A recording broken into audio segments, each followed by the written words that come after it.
惠州有一条著名的东江，据说整个珠三角的失忆和失业的中年男都在这条江上钓过鱼。在东江边空空荡荡的路上，停满了粤 A 粤 B 和粤 S 的车，那些从来没有越过野的 SUV， 那些副驾驶除了老婆没有载过其他女孩的比某迪，那些因为懒得清洗而漆面落满灰尘的E300，这些来自珠三角各地的车在惨白的日光下寂寞地停在东江边上，它们构成了一个绝妙的野域。孤独的车，孤独流淌的江水，这都是中年男的真实写照。中年男举着钓竿，看着东江水滚滚而过，感受着时间的流水正把自己冲向注定的归途。东江垂钓只是失意中年男的冰山一角。在这几年，深圳周边的小城市，比如惠州和东莞，凡是有个坑有点水，都围满了垂钓的中年男。竹杖芒鞋轻胜马，一蓑烟雨任平生。经历了几十年的奋斗，中年男终于从小城市来到了大城市，现在终于又回到了原点。而财力雄厚的那些中年男都去了终南山，据说那里大石云集，是得道修仙所在。无数的中年男脱掉了阿玛尼，换上了麻衣步履，他们给妹子安排好遣散费，在终南山给自己搭了间草庐。此去经年，应是良辰好景虚设，悟道不悟道不重要，重要的是发个朋友圈，让全世界都知道自己在悟道。被裁员，被失业，公司倒闭，中年男的时间越来越多。深圳的立新湖公园曾经是广场舞天团的地盘，但是现在一群一群腰部缠满了畅微微的五花肉的中年男加入到跑团，他们从广场舞大妈身边呼啸而过，风起拂动她的秀发，大妈闭上眼睛，陶醉于中年男特有的汗臭和荷尔蒙的气息。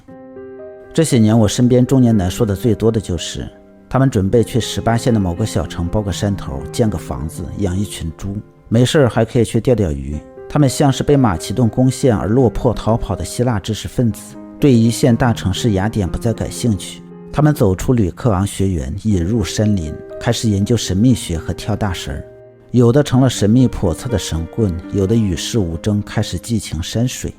理想主义灰飞烟灭，激情燃烧的岁月一去不返。中年男像是被敲刀瞄准了大腿根，再也没有了当初那股精气神。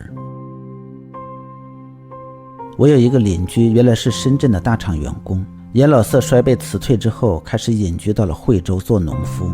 种荔枝，养走地鸡，养狮头鹅。后来我去他的农场，准备白嫖一顿铁锅炖大鹅。见到他的时候，他像引入尘烟的男主角那样，在一锹一锹掏鹅粪。从写代码到掏鹅粪是质朴的回归，也是中年男最后的倔强。但是他看起来并不快乐，他的眼中有安静与慈祥，但是不再有光。这种慈祥让我放过了他的一头鹅。